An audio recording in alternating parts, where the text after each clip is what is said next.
Lampião ferido à beira da morte.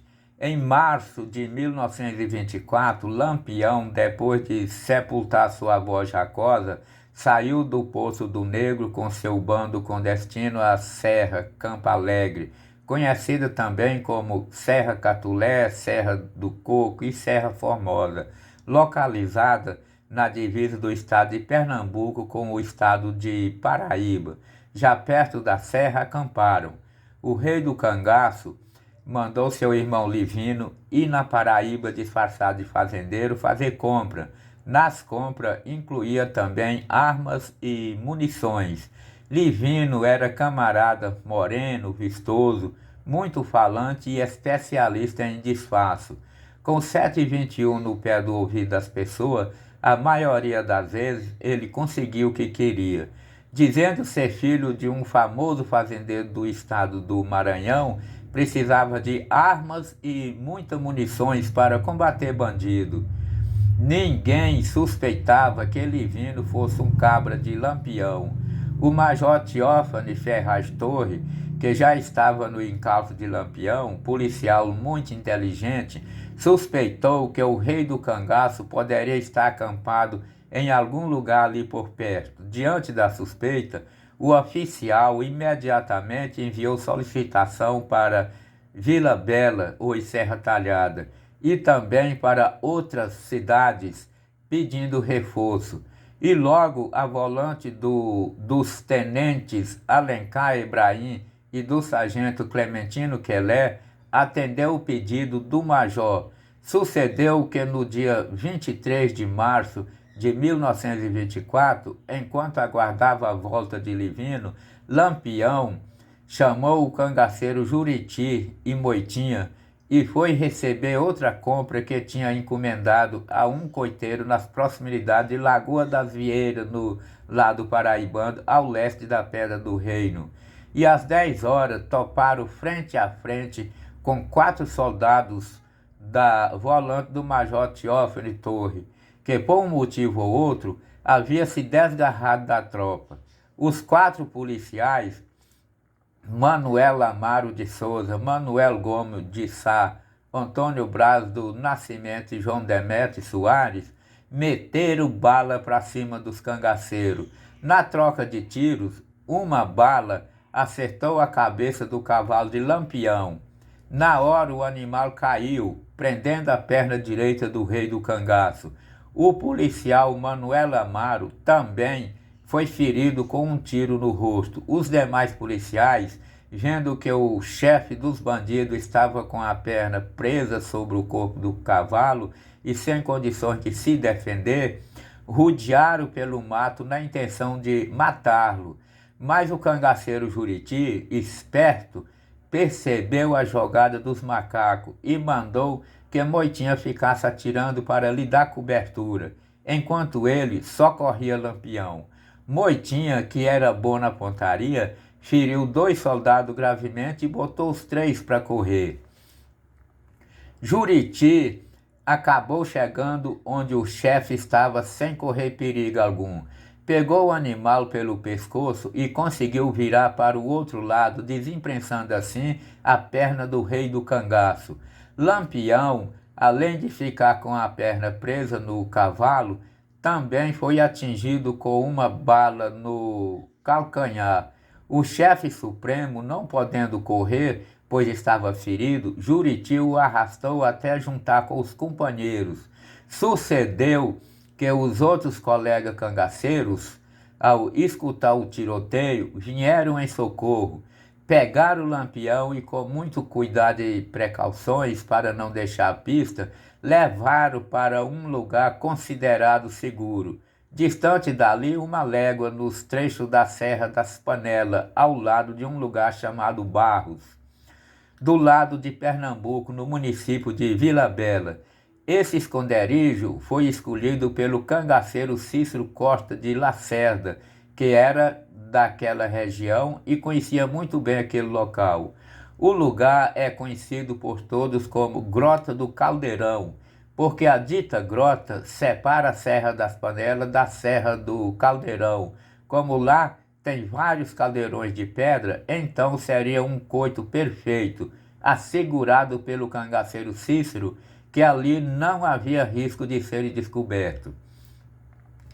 Cícero Costa era considerado o médico do bando, pois tinha muita prática em primeiros socorros e até extraía bala e costurava ferimento.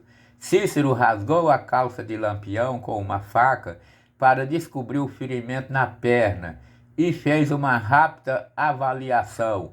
Vendo o sangue que descia escorrendo pela perna abaixo, disse: "Esse horror de sangue não é nada não. O preocupante mesmo é o ferimento no calcanhar. Parece que foi bala de fuzil."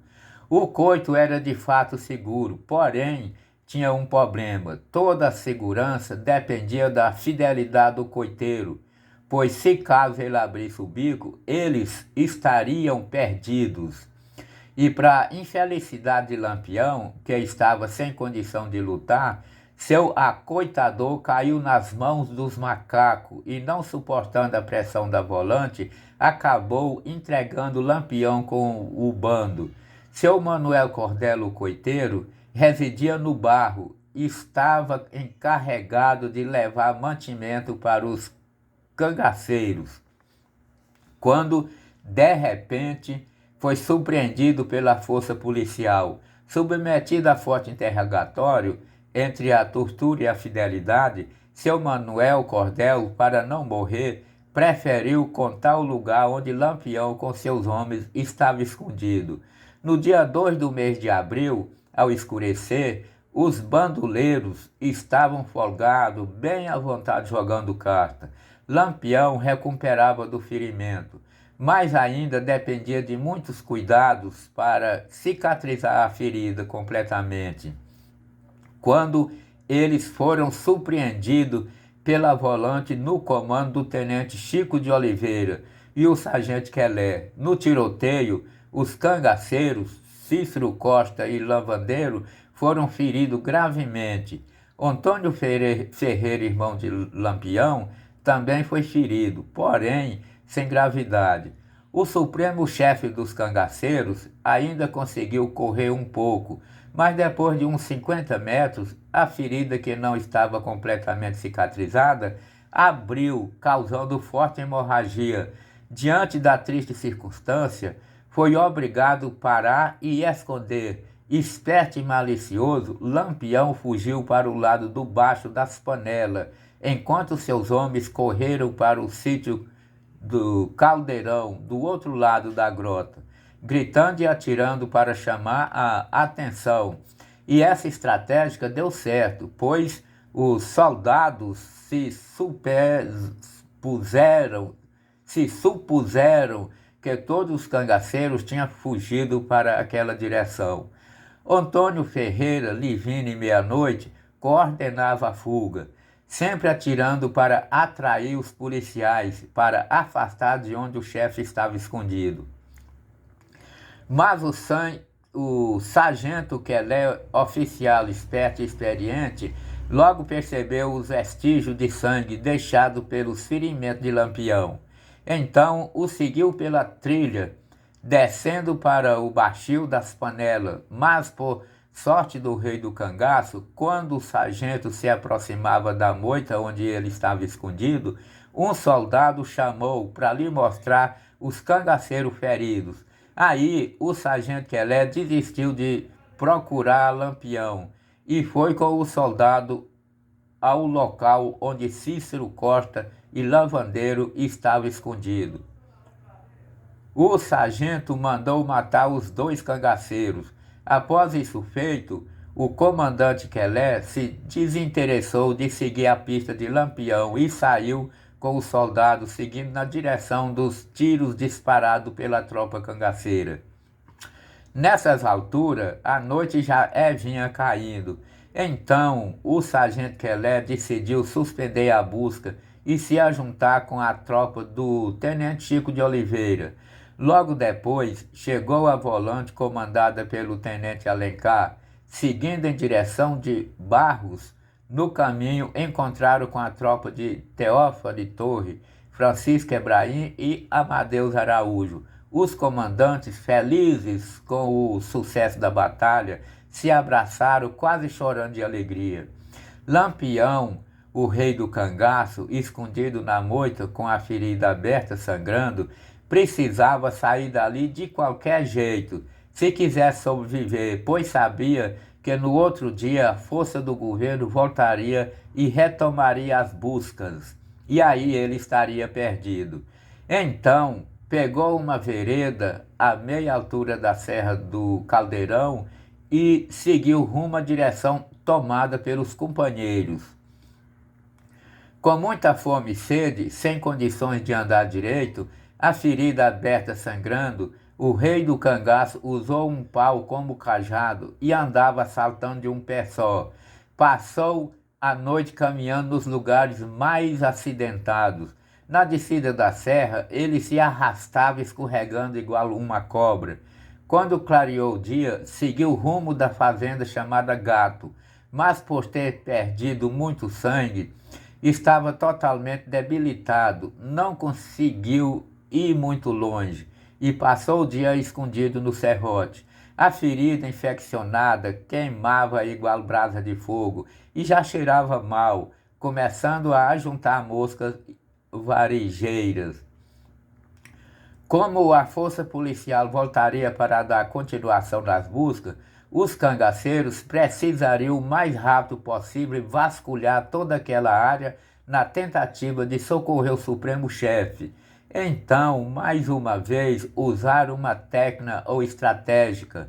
Enquanto Antônio Ferreira e Livino vasculhavam a serra em procura do irmão, Antônio Rosa se encarregou da parte estratégica e viajou com outros cangaceiros para os lados de Xamixuga, deixando propositalmente seus rastros bem visíveis para assim desviar a volante para um lugar distante e depois voltaram por outro caminho sem deixar vestígio e se ajuntaram com os ferreiros em busca do chefe.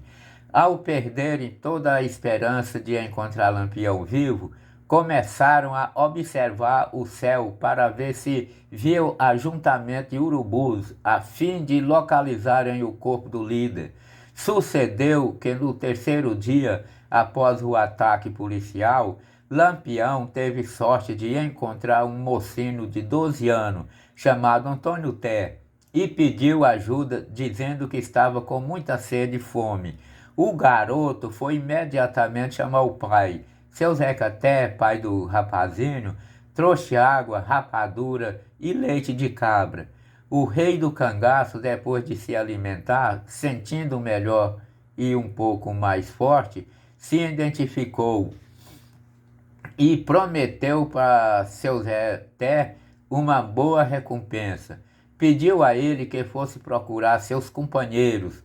Não demorou muito tempo, seu Zeca Té voltou acompanhado de Antônio Ferreira, Luiz Pedro, Antônio Rosa, Meia-Noite e Capucho. Vendo o grave estado que se encontrava o irmão, Antônio Ferreira chorou. Mas Lampião, apesar de não estar nada bem, lhe consolou dizendo assim: "Não foi nada não, mano. Isso é para eu tomar mais cuidado e não ficar desaprevenido como quem está na casa da sogra."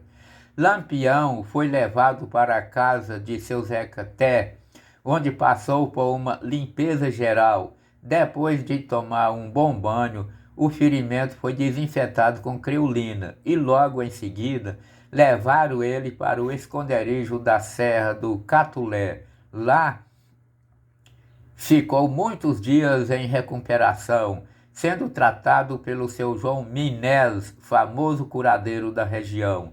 E para não ser descoberto pela polícia, as compras para o rei do cangaço passaram a ser feitas em Riacho Santa Inês, na Paraíba.